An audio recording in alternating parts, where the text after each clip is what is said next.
find worry, seek joy, and be gay. Often on earth, things of great worth, worldly ambitions defy. Sometimes a friend helps us ascend up from life's cares to the sky. Love is a star, though shining afar. It can guide us and help us toward light to draw nigh. Love is a star, though shining afar. It can guide us and help us toward light to draw nigh. This reading is from Whispers from Eternity by Paramhansa Yogananda, a book of prayer poems. This one that Master wrote is entitled, "Make Me Silent, that I may eloquently converse with Thee." Wandering through forests of incessant searching, I arrived at the mystery door which conceals Thy presence. I knocked loudly on this door of silence with persistent blows of faith. At last the door opened, and I beheld Thee, resting on Thy altar of glorious visions. I stood with restless gaze, waiting for Thee to speak. Thy creation-making voice was inaudible. At last a deep stillness stole upon me and taught me in whispers the language of angels. With the lisping voice of my newborn freedom, I tried to speak. Suddenly, the lights in Thy temple wrote brilliantly in letters of light. In my little chamber of quietness, I am ever at rest. I never speak now, but with the voice of silence. Through my silence, O divine lover, converse Thou eloquently with me. And this is from Rays of the One Light, which are parallel commentaries on the Bible and the Bhagavad Gita. This week's reading is entitled, The Inner Kingdom. Truth is one and eternal. Realize oneness with it in your deathless self within. The following commentary is based on the teachings of Paramhansa Yogananda. Many people imagine the inner kingdom, as Jesus described it, Many people imagine that the inner kingdom, as Jesus described it, lacks the fascination they attribute to sense life, the bright lights, the diverse attractions, the joys, and the laughter. Little do they realize what a vast universe exists in their own selves. There are many passages in the Old and New Testaments of the Bible that describe aspects of this inner kingdom. In the book of Genesis we read, "And the Lord God planted a garden eastward in Eden, and the tree of life also in the midst of that garden, and the tree of knowledge of good and evil." This garden was no earthly place. It exists even now in the very self of every human being. The legend of Adam and Eve is allegorical. It describes how the first human beings dissipated their spiritual energy, centered in the spine. The spine is the channel through which flows the river of baptism and of spiritual life. The Bhagavad Gita tells us the wise speak of an eternal Ashvata tree with its roots above and its branches below. The tree of life, spoken of also in Genesis, is the spine. Its roots are above in the brain's energy. Its branches are the outward spreading nervous system. When the sap, which is to say the energy, flows downward, the consciousness is drawn into delusion. On the other hand, when the energy is drawn upward in deep meditation, the consciousness is drawn towards its eternal source, God, and is at last united with Him. Krishna in the Bhagavad Gita therefore urges his chief disciple Arjuna to embrace the yoga science, the path of meditation. The yogi, he says, is greater than the ascetic, greater even than the followers of the paths of wisdom, Jnana Yoga, or of action, Karma Yoga. Be thou, O Arjuna, a yogi. For those who would find the divine truth, Krishna gives this description of the yogi. Steadfast a lamp burns, sheltered from the wind. Steadfastly meditating, solitary, such is the likeness of the yogi's mind, shut from sense storms and burning bright to heaven. Thus, through Holy Scripture, God has spoken to mankind. Om, Om, Om.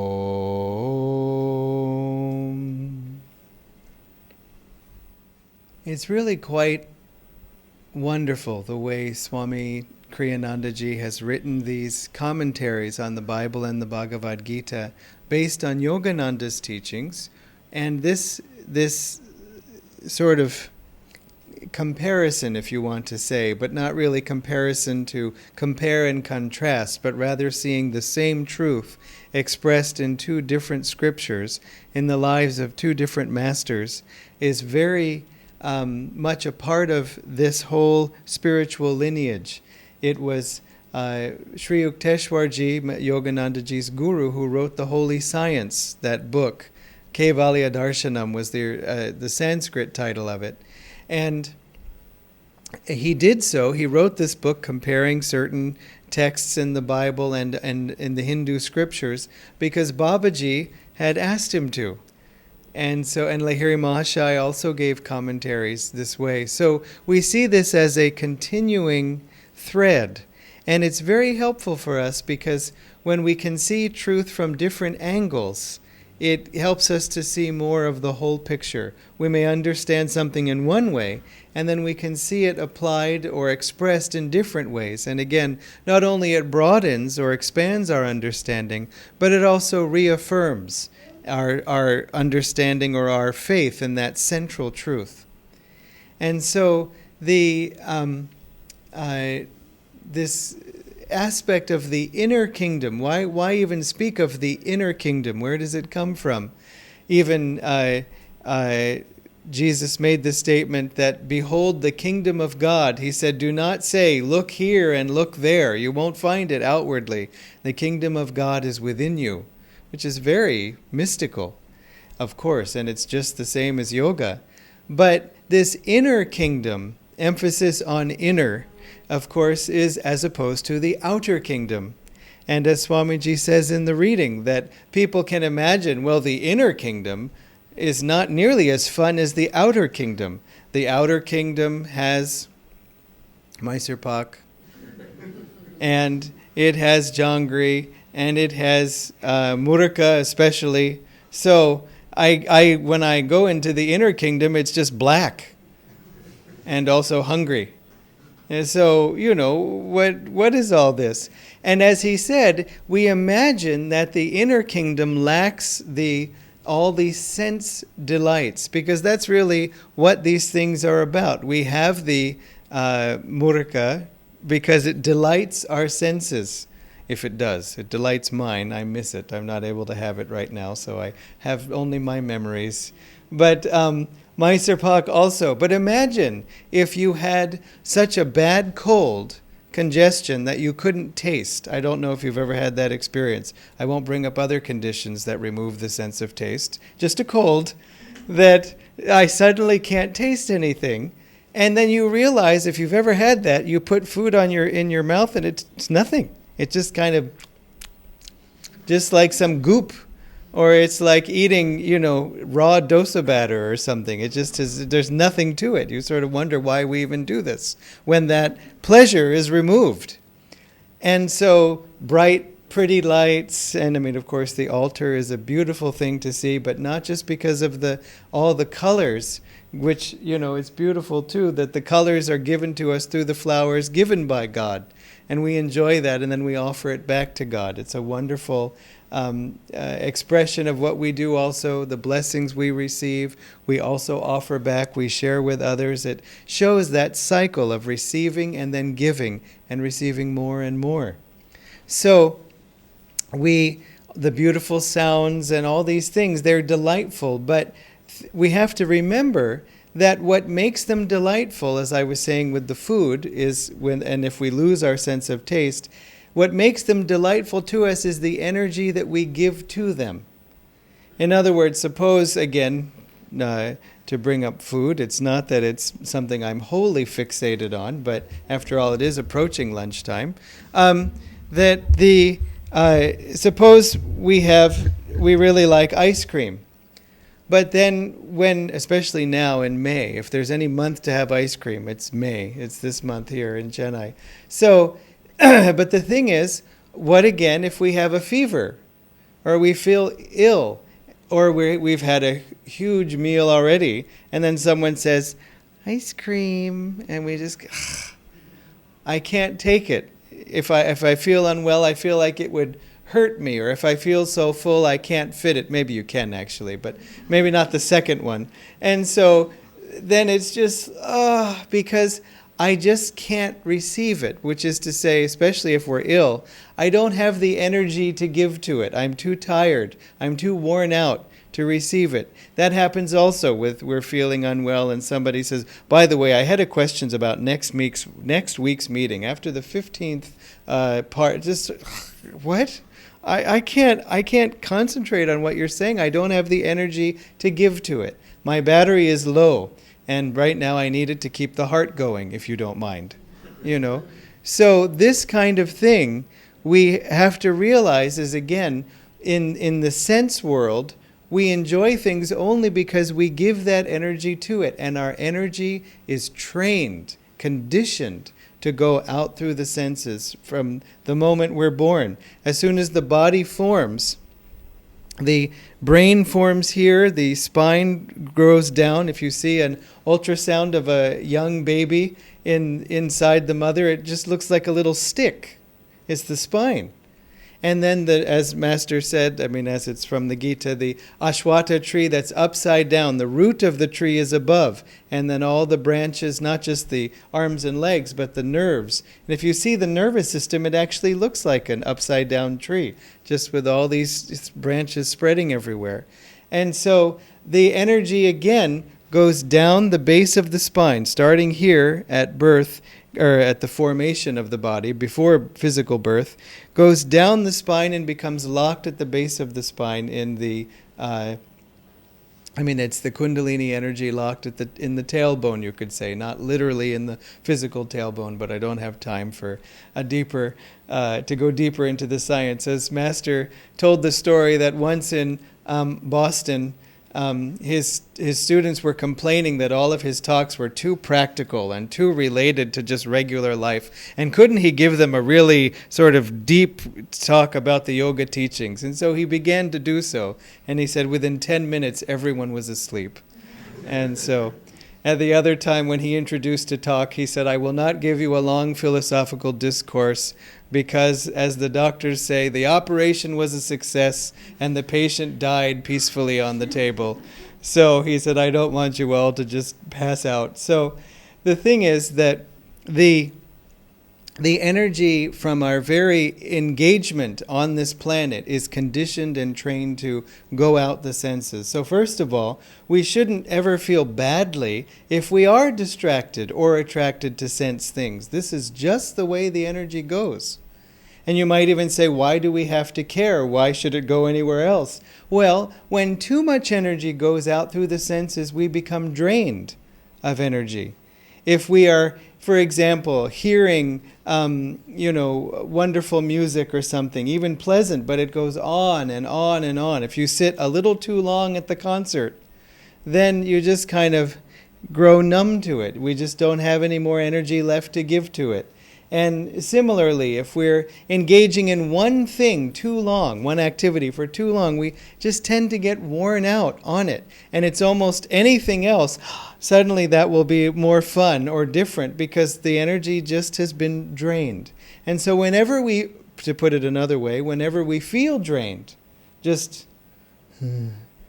because too much energy has gone out without getting fulfilled, not something to feel critical about, don't feel badly about it. It's just the way the world is. I mean, after all, when your two-wheeler sort of sputters to a halt because no petrol was put in it, do you say, "What's the matter with you? You're being lazy? Come on, focus." No, you know that, look, if there's no fuel, can't go. And so the same thing is with us, but that fuel takes many forms in terms of energy this way. Certainly the physical fuel, the food, all those things, that rest, all that's fine. But we have to remember that if our inner energy is going out, we have to also take time to bring it in, to replenish it. And so that's why we speak of the inner kingdom, to take a little vacation from the outer kingdom by turning off the senses temporarily. Master spoke of the senses as telephones. He called them sense telephones, and this was before cell phones. Now it's even more true, that they are always ringing, making little noise to get our attention. Not just the ears, but the eyes. Again, we're sitting and meditating, and this lovely smell comes, like in the cartoons, where it turns into a finger, and we kind of, and meditation is gone, and suddenly we're in the kitchen. So this whole thing of the senses are always trying to get our attention. And then what we do in meditation is we take a moment to say, now I'm going to reverse that flow of energy. Instead of it all going out, I'm going to recharge my batteries. And the wonderful thing is that it's a quick charge. You know, remember in the old days where it seemed like you had to charge your phone for a whole day for it to last like an hour or something? And now you plug in, I can't believe it, I have some rechargeable batteries, I plug them in and they practically go from red to green. Not that fast, but pretty fast. And I remember it used to take a long time to recharge batteries. And so it's a quick charge for us, just a little bit of time in meditation, especially with quality over quantity. In other words, leave your meditation wanting more. Don't just go drag on and on and on. One day, one girl living in the ashram came downstairs and said to, and Master saw her at the breakfast table, and he said, "You didn't meditate this morning." And she said, "Sir, I meditated a whole hour." And he said, "You should have meditated a half an hour." Now we can hear that just as it's said and just think, excellent, okay. If I only meditated a half an hour, I should have only meditated 15 minutes. And keeping on, And so, but Master would often say things that were seemingly contradictory. He was always encouraging people to meditate longer. And of course, we know that's the harder step. That's our growth, is the stretch. The first growth is to meditate at all. And the second growth step is to meditate regularly. In other words, meditate in the morning and in the evening. And if you're having a hard time meditating in the evening, meditate for 2 minutes. In other words, get your foot in the door, or more properly, get your foot out of the door of this jail. But anyway, never mind. Just to get your foot in the inner kingdom, to keep the metaphor, just for a little bit.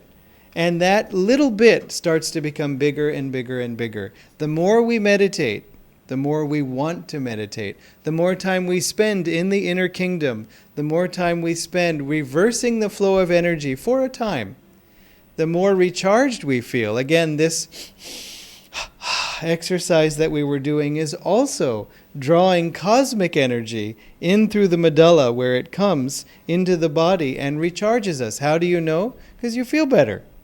It's that simple.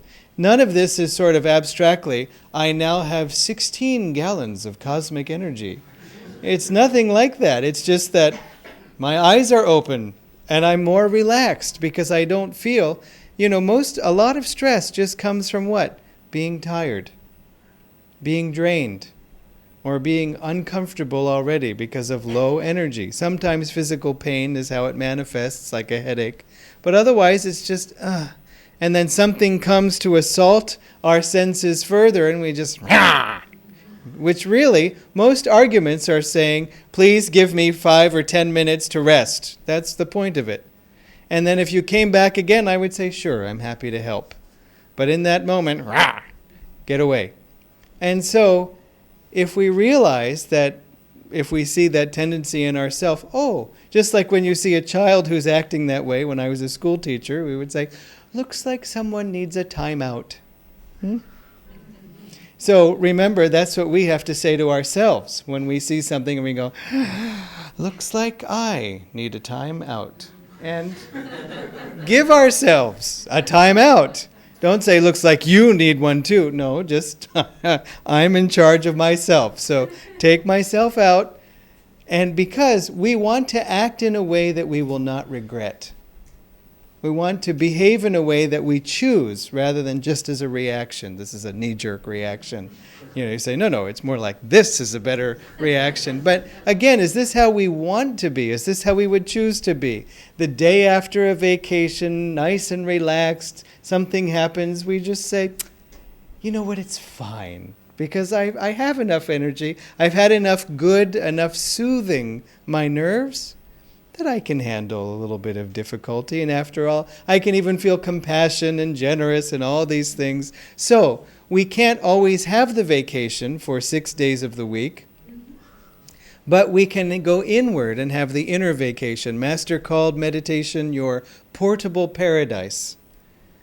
Not that you need plane tickets to go to. You just take the inner airplane and you are there.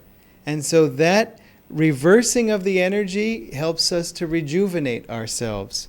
And also the heart's energy, because energy doesn't take only the form of what we would call sort of the energy of perception, seeing the lights, hearing the sounds. It also is the energy of the direction of our heart's desire. That I want this for more pleasure. I want this. I don't want that. Please don't. It'll bother me. And all of that too can be reversed. To say, I am content within myself, reversing those outward rivers to change the image, flowing outward of desire all the time, reversing them to come back inside. Again, our desires are conditioned to go outward, so there's no point in feeling badly about it or, I shouldn't. It's just the way this whole body and creation is set up.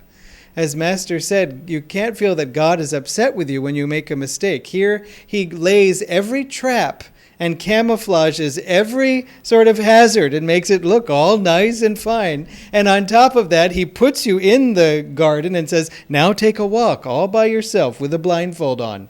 And then he gets mad if we fall into one of these snares. I mean, the game is rigged, just like Shakuni's dice. It's all a cheat. So we don't want to feel that, what a fool I was. It's meant to fool you. There's a whole a whole study of one of the philosophies of India, Sankhya, which comes before yoga, the whole point of which is to say, don't believe everything you perceive through the senses. There's more to this reality than that. And they needed to explain every aspect of Maya, to say this is basically a dream, but it doesn't seem like a dream. Every time I go to sleep, I might have my own dream, but I wake up into the same dream.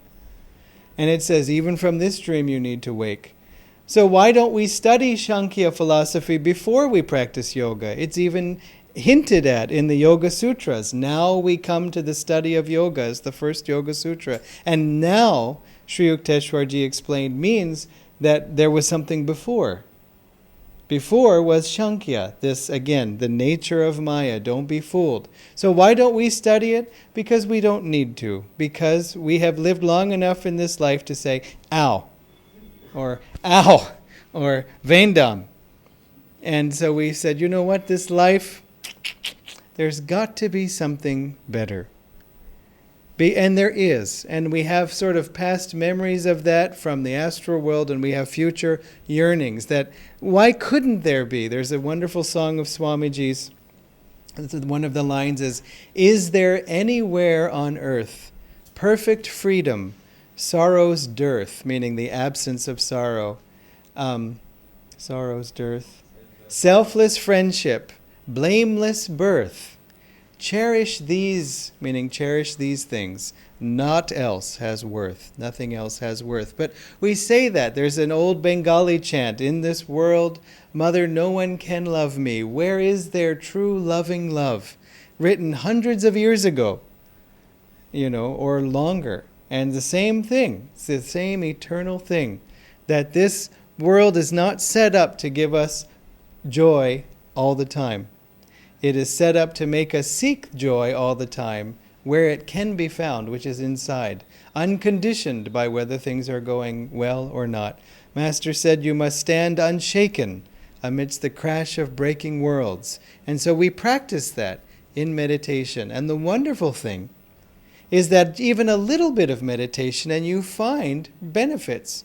You may not see the spiritual eye, and you may not have Babaji coming over for tea and all those things, but you may feel first just a little calmer, a little more relaxed. Or, to put it another way, you have an easier time managing anger because I'm just not as tense and wound up and waiting, just sort of like throughout the day. Okay, who's coming? Just you find, no, let's just bring it down. And then you find you're a lot stronger. It's not that it makes you weaker. It makes you much more flexible. It makes you better able to stand your ground when you need to, calmly but firmly.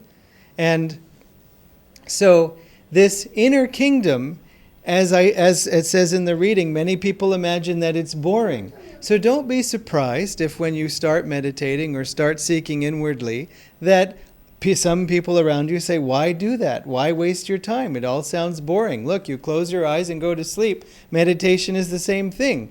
In fact, in the early days in the U.S., the doctors had to be convinced that meditation was something different than sleep. They didn't even know.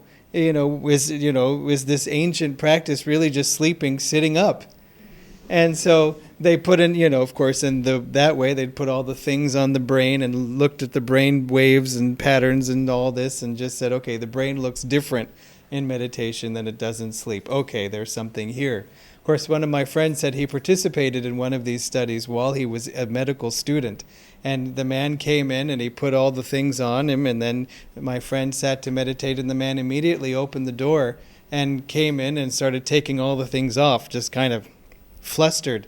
And my friend said, what's wrong? And he said, you just slept for a half an hour. The man, he was so tired as a student, he had just immediately passed out. That's not the meditation we're looking for. We practice Hong Saw, not Hong Snore.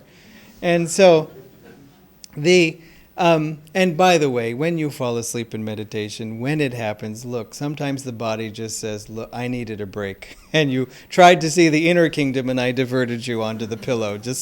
It's okay, let the body have what it needs, but then meditate again maybe later in the day. So don't be surprised if people say, what are you wasting your time for? One thing we have to remember in life is these, as it's mentioned in the Gita, the three gunas, tamo, rajo, and sattva gunas, or something is tamasic, rajasic, or sattvic. And so this rajasic, restless energy is in the middle. And tamasic is inert, and sattvic is spiritually elevating, calm, centered, high energy, but not all going outward. And that was exactly my experience coming to these teachings. I saw someone who was practicing them, and he was very high energy, but he was very centered. And I had never seen someone like that. I had associated someone being still with being asleep, or just out of it. But he was very engaged, very concentrated, and yet his energy was under his control. Whereas I had energy too, but I had the bouncing leg and all the kinds of things that you have with restlessness. And so I said, what do you do? Do you do something that makes you like that? And he said, I meditate, and have you read Autobiography of a Yogi, and so on. So I was attracted. But the Rajasic person, and I don't mean, that there is a person who is like this and a person who is like that. We all have Rajasic aspects, Tamasic aspects, Sattvic aspects of ourselves. But generally, somebody whose energy is tending towards restlessness sees you wanting to be still and says, why? That's a lowering of your energy. Because that, from a Rajasic point of view, a lowering of energy is Tamasic. You see? In other words, suppose you want to sit still. Well, the only time you sit still is when you're going to sleep or just becoming bored. I want to engage, I want to play, and you're saying sit there and do nothing. My parents figured this out when punishing me as a little boy. There was never a justification for it, I'm sure. But they would say originally, go to your room. And I would say, with pleasure. And I would go to my room and have a wonderful time. So they realized, well, that's no suffering at all. And so then they said, sit in that chair and do nothing. Kashtam. I just sat there. Is it over yet? Every time you speak, 5 minutes are added to the sentence. Oh. It was so tough to just sit there. Finally, I got old enough that I realized, well, I can't go to my room, I can't play, but I can sit here and think about anything I want to. So then they said, it's over. And I said, okay, just a minute. I'm still working on a thought. So they had to devise some other way of trying to get me in line. I don't think they ever succeeded fully. But the point is that if we say, I want to go from movement to stillness, somebody who has only experienced rajasic and tamasic energy, I automatically thinks that that's tamasic. And they're right, according to that logic, that it's better to move from low energy to high energy. You can also move from high energy outwardly to high energy inwardly. But if someone hasn't seen that, experienced it, all they know is for high energy to low energy. So don't be surprised. And in fact, be compassionate, because from their point of view, it makes sense. This is why with some people, you just can't win any kind of argument on a spiritual level, because they just don't see it. That's one reason. But as Master said, a true intellectual, you never have a problem with. Sometimes spiritual people worry about too many intellectual challenges. Why? Because we feel something that we can't always explain. We know it's real. But if we're forced to explain it and we don't have the words, we end up feeling foolish. And that's the ground of intellectuality. If it's so real, explain it to me. Prove it to me. Well, I came from that approach myself. So we have to understand that, well, it's better to just say, here's a book. Why don't you read it if you're interested? But Master said to Swamiji, true intellectuals you never have a problem with because they're interested in the truth. So remember that. If you have somebody who you're talking to, and let's apply it to ourselves too, I want to know the truth. And if I do feel something about these teachings that has helped me, let me try to explain it in a way that the other person can relate to. Just because I have trouble with the challenge doesn't mean I don't have to find the answer. One man asked Jayaji, who is the leader of Ananda India here, asked him, why do you spend so much time in meditation? And he knew if he said, to raise the kundalini in the spine after all and merge with the divine, this man is not going to be able to relate to that answer. And Jayaji said, I spend all that time in order to buy myself 1 second, so that later in the day, when something happens that I didn't expect, I get 1 extra second to choose how I'm going to respond to that, rather than just react. Good. Well, I can see the advantage of that. Again, explain in a way that it takes the other person's reality into account, and accept that their reality has every right to exist, and everything they see makes sense from their point of view. And also, they may be there to help us to grow. It's not that we are standing with our superior secret spiritual knowledge and I will explain it to you in baby's terms. And it's not that. They may be challenging us to think of things in new ways. I had a student recently in a class who asked all kinds of questions in a challenging way, but I knew that it felt like he was trying to know the truth. He wanted to know the answers. Some people ask questions and they're not interested in hearing any answers. And for them, it's better to chant or to feed them. So at least they'll close their mouth temporarily and just give it time. But he wanted to know the answers, but it was a bit aggressive in the way he was being, which was fine. It was just his way. And he asked me questions that I'd never been asked before. And I loved it because it made me have to think, why would we do that? Why do we do that? Why do we ask that Let me think of a new way to try to explain it. So I found it very enjoyable because, again, it was helping me. Luckily, in this case, he said it also helped him. So it was, but even if he hadn't, even if he'd walked away thinking I was a fool, it would have helped me to look at, again, another facet of the truth. So regard these challenges that you have as ways to help you become stronger, clearer, choosing what you want. And so again, in this inner kingdom, just spend time in there on your own at first. And if people don't understand, most good-hearted people will in time say, well, I don't know what you're doing, but it's helping you. When I first visited Ananda village, the man who drove me up there, because you arrive in the airport, you sort of, he picked me up at the airport and drove me all the way to Ananda village, which is about an hour and a half drive. So, I mean, it's not close by. And when he said, he was talking about different things and kind of a rough and tough character. And he said, I don't know what you all do up at that place there, but the people who I pick up and bring to it, nicest people I ever met. And I was brand new, and so I couldn't help it. Maybe you'd like to visit. Oh, no, thank you very much. I'm happy the way I am. So I blew it. You just sort of could have let it be as it was, just nice. But it was true. That was his experience, and that's what people tend to notice. They notice you are becoming more patient, that you're less stressed, and people in your own family would like you to be less stressed, if only for their benefit, but generally also out of love. Of course they would want you to be less stressed. So over time, people see the proof of it, then they become interested. But meanwhile, spend your time in the inner kingdom recharging yourself, remembering that, as Master said, this world is not our home. That's why there are these inconveniences, to remind us that our home lies elsewhere. But while we're here as guests, we can be good guests, we can help each other also, and then spend time just as you've done today and at other times, coming together and spending time in the inner kingdom with friends also. Because even though we each go inside alone, it's very helpful to be with other residents of their own inner kingdoms, because that way we also help and encourage one another. And the path is hard enough. Let's take all the help we can get. Okay? Okay. God bless you.